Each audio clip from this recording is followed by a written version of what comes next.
Hi everyone! Welcome to Usaping Bayan, ang podcast ng kabataan na hindi ka masasaktan. My name is Carl Moya. And my name is Lawrence Ocampo. For Okay. today's episode, we will talk about martial law since history revisionism is an issue now. Yes, that's correct, Lawrence. A lot of fake news is circulating on social media nowadays to forcibly change our history since it disables the truth to prevail and promotes the ignorance of individuals in cyberspace. That's why now we are accompanied by our fellow students and Yes. classmates to have educational discussion about issues during martial law. Basically, we created a flow of discussion that would be easy to follow. Our discussion goes like this. There will be two lead speakers, Carl and I, who will ask questions that are answerable by true or false that are related to martial law. Now, the answers to the questions will be revealed after the discussion of the speakers.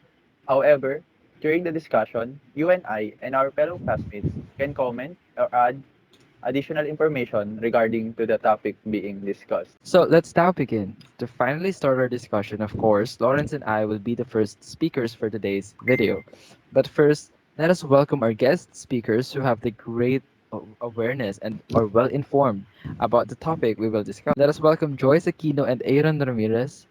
They are here to talk about the media during martial law. Let's give them a round of applause. Come on, guys. Yeah, so are you guys ready? Yes, we We're are. ready. Since you guys are ready, first question, diving straight into it. First questions. There's still press freedom and freedom of speech during martial law. True or false? False. Okay, second question. Only a few media were shut down during martial law. Is it true or false? False. Okay, that's wow, that's nice. Dum dum So dum dum. we'll now talk about the situation of media during martial law, and we will reveal later after our talk if your answers are correct or wrong. Okay, so we'll start discussing about media. Mm. When the late dictator Ferdinand Marcos established martial law, the country's free press and mass media were the first casualties. You're right, Joyce. Marcos recognized the importance of the media and made certain that all their powers and privileges were revoked the minute he declared martial law. Mhm. Marcos had complete control over people's access and the type of information they received. He also suppressed public criticism and insisted, on having the last say on what he believed was the truth. That's actually Mhm. correct. The day after he declared martial law, he issued the letter of instruction number 1, enabling the military to seize assets of the major media outlets around our country. Grabe. From what I know, he Yeah. justified the order by claiming that it was issued to prevent the use of privately owned media against the government.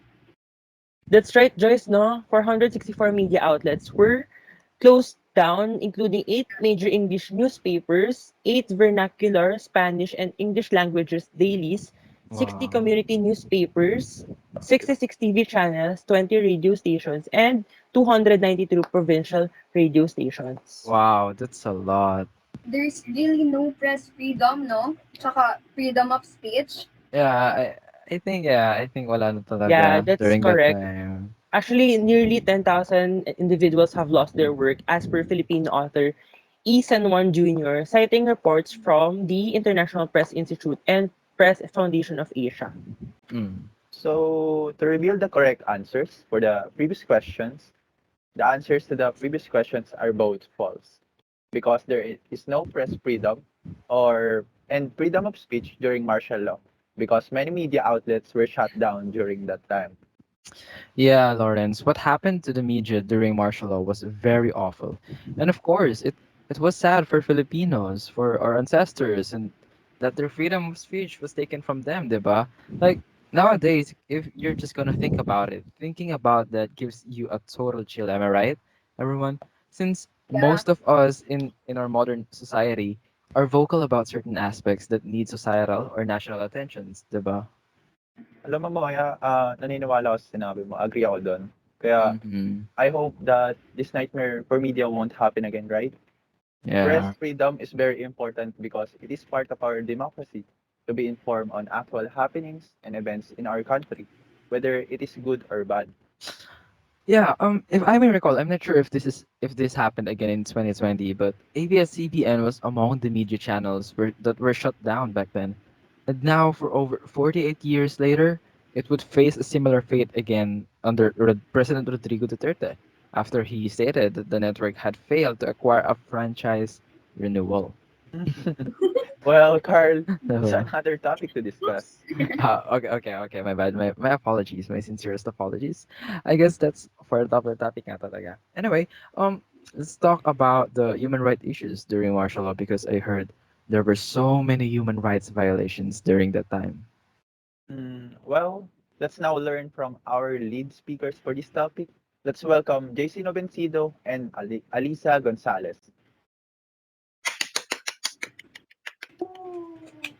Hi everyone, my name is John Carlo M. Novencido, but you can call me JC. JC. And my name is Eliza Gonzales. Yeah, okay. So JC and Ali, wow, are brilliant minds. But have, my God, they are my classmates. We are studying together, taking keys together, but we are not doing anything suspicious. Anyway, so let's begin with this. Sure. Well, let's begin. True or false? First question: life was better than now during martial law because people were disciplined. That statement is false. Mm, True or false? Former late dictator President Ferdinand Marcos gave so much value to the life of Filipinos. False, of course. Kasi President Ferdinand Marcos, the late dictator, was known for his corruption, extravagance, and brutality, right? And as the result, throughout Marcos' administration, many activists um, Uh huh. protested against him. Okay. Yeah, it's right. Unfortunately, many activists pushing for good governance during that period faced the worst case in circumstances. The country witnessed an extraordinary surge of torture, extrajudicial killings, and other Mm. major human rights violations against peaceful activists and members of the public. It Wow. accumulated to almost 70,000 people that were imprisoned and 34,000 people that were tortured between 1972 and 1981, with approximately 3,200 people killed. Additionally, there were also records of rape during that time. Wow, that's a lot. And on January 17, 1981, yun nga, martial law was lifted. And Marcos ruled until 1986 when he and his family were forced to flee the country during a popular revolt known as People's Power Revolution. And some victims of their families have received compensation to date, but no one has been prosecuted for the Mm. crimes committed during martial law. So, Oh, yeah. okay. So, by the way, these data were referenced from Amnesty International, a global movement that campaigns to end abuses of human rights. Wow, that's fair. Okay. And you know what, Carl and Lawrence, every time I hear these facts about human rights violation during martial law, and it makes me very afraid because many activists who were only fighting for what was right ended up being imprisoned, tortured, raped, and worse is killed. And no one in Mm. our world who fight for the right deserve to go through that, right? Yeah, Yeah, I Grabe, agree. nakakatindig pala. Iba naman yun. Yeah, Mm. that's yeah, true. that's true. It was very unfortunate that this happened. That's why we should not let this happen again, am I right? Yes, Yeah. I agree. I agree. Because violence is never an option for an orderly and peaceful society. Violence only promotes a chaotic society. Yeah. Yeah, because chaos brings nothing. It only, person the situation or the circumstances of the both parties. So, Ali and JC, your answers to previous questions are both correct. Because people were not disciplined during martial law. Because there are people who perpetrate torture, rape, and killing. Lives were not valued during that time. Mm, our discussion was very serious and heavy, right? Because it talks about abuses that threaten life, right, Moya? Yes, yes, yes. That's why I think it is very informative and engaging since numerous trolls are at large in our cyberspace. Why don't we try to move on to another necessary topic, which is economic conditions during martial law. To know more about martial law that will be discussed by our four guest speakers. This is thrilling since this aspect of martial law presents a confusing and intricate understanding in society today. Numerous are claiming that the Philippines at the time were thriving and it was greatly advancing afar from Southeast Asian countries. Yes, yes, yes, yes. To those who have insufficient knowledge about this time, this is a complicated, sensitive topic, because which they prefer to be neutral to avoid uncomfortable confrontations and corrections.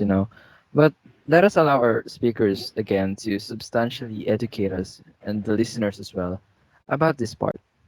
Tama ka dyan.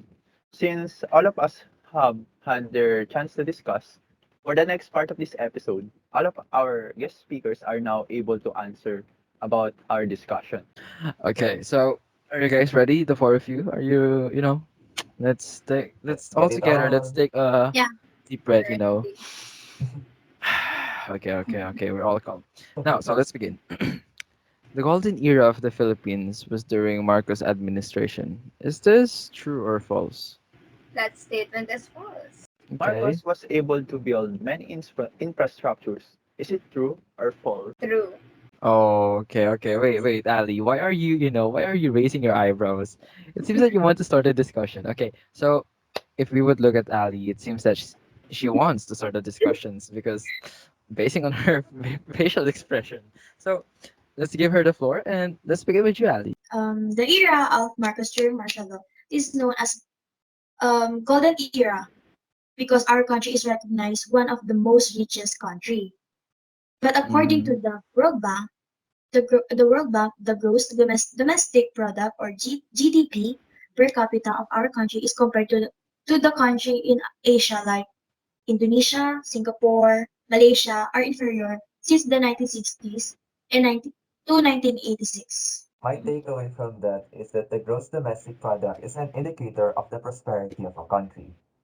Our Mm-hmm. country is merely to be prosperous because of the infrastructures that were built during the time of late President Ferdinand Marcos.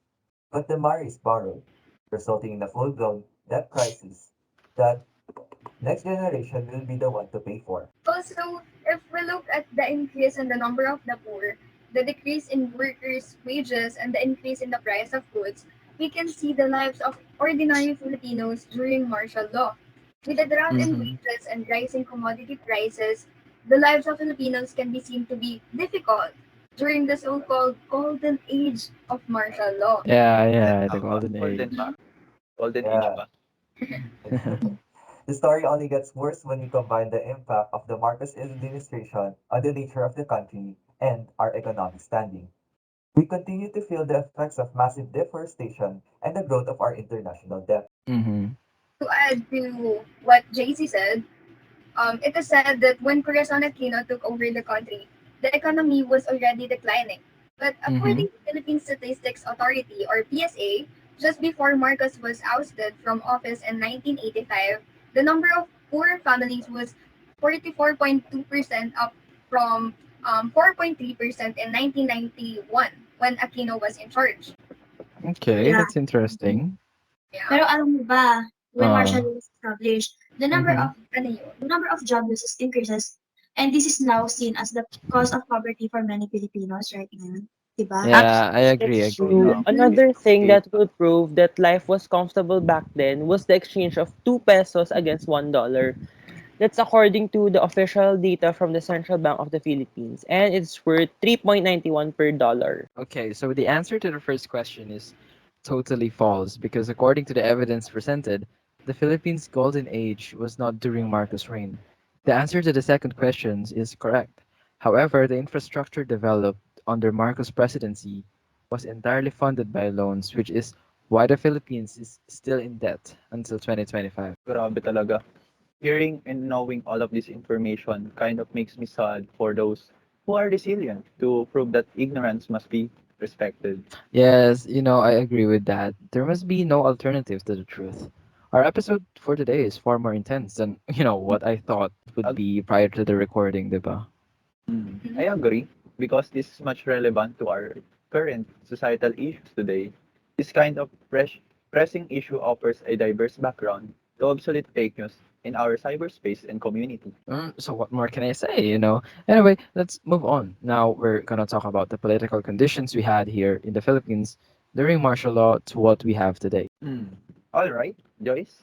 When we say the political condition, what are we exactly talking about? However, guys, in this part of discussion, we won't ask close-ended questions because it seemed that everyone was eager to say something about today's topic.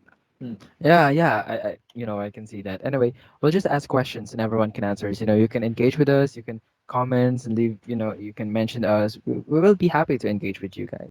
Okay, so you know what, Lawrence and Carl, that's a good Mm-hmm. question for our start, no? So when we say political condition, it talks about how our administration is and the policy that our government makes to run our country. So Mm-hmm. basically, it is a state of our politics here in our country from past to present. Okay, all right. So thank you so much for that. I have a question. If did the Philippines become even poorer when late dictator President Marcos and martial law disappeared? That's actually true, Moya. No, not because he is the only solution in our problem, but because we became poorer when we found out that we have a huge debt because of him. Yeah. Oh, okay. Additionally, in light of this topic about martial law, do you think that martial law improved the state of the country or only because martial law is believed to be a good thing for the country? You know what, Lawrence? I think I disagree. They don't understand the term martial law. Mm-hmm. Martial law is not necessary to change the country. Yeah. So, guys, I think it's literally the state of our politics here in our country. Okay, yeah. All right. Thank you so much for that. Um, do you think that in 30 years from the time of Ferdinand Marcos until now, is there no difference at all? Answer that, Maya. There's really a big difference in our political condition now and then. Mm-hmm. Marcos declared martial law in September 1997 because it was the only way he thought it was the right thing to do because communist people are getting larger to prevent the threats they have. But personally, it is really bad because it suspends all citizens' rights. We don't have the freedom. We don't. Yeah, I agree. JC, martial law is not actually good at that time, especially for the Muslim people due to their rebellion in our government. During the time, it's really bad. Many were detained, tortured, and killed by the military and police. But Yeah. going back to our present, his only son is planning to run for president this coming election. And some people think he will continue what his father had done before. Do you think he can change the Philippines as his Yeah, father yeah, yeah. I'd like to before? know about that. I think no. Remember that 6 out of 10 Filipinos were poor during martial law, and also 464 media outlets were closed after martial law was declared. And so I don't understand why other people say that martial law was good at that time. Exactly. I don't understand why Bongbong Marcos would run this coming election and think that he could continue his father's legacy, even though, in fact, he had done nothing for the country. I agree. So what about now? I mean, how different is it from today? You know what? It's a big difference, like a huge difference, Uh-huh. because now we're back for democracy and we are more liberated people, and we can Mm-hmm. express as much as we wanted. But of course, there's a limitation. There's a limitation there. And unlike before the martial law, you can get arrested with no proper, without proper reason at all. That's true, Ali, no? Also, we can't deny the fact that during the late dictator, President Marcos was in the palace. He is not very pleasant when it comes to government because of his power as well. They say that we have become a great country back then, but back then, and our economic status was high in condition, not until the country's overseas debt increased from $0.36 billion to $28.26 billion in 1980s. That's a Oh, that's a tremendous debt lot. that Filipinos are still. So Yeah, but I am thankful because we have freedom today. But back to Uh-huh. our present, people are getting, back to here right now, people are getting Mm-hmm. bolder to do illegal things, and more communists have formed again because they don't like how our politics run. Many Yeah. corrupt officials have gone their way to gain from kaban ng bayan. Diba? Nakakatakot. and what makes me sad now is that we have a poor government, right? That's full of corruption. So we have to be wise this coming election. But we should be wise because we should exercise our civil rights. Not a privilege, but it is a right of every Yeah. Filipinos in our country. So anyway, this episode literally just it sends shivers down my spine, and that's all for today's episode. And thank you, Miss Aaron, Ali, Jay Z, and Joyce for sharing some of your knowledge you guys have. I hope this has been educational for a lot of people, especially to our Filipino citizens. That it is not just how our politics run, but also on how we cooperate to gain the success we want. Again, thank you so much and good evening. Bye.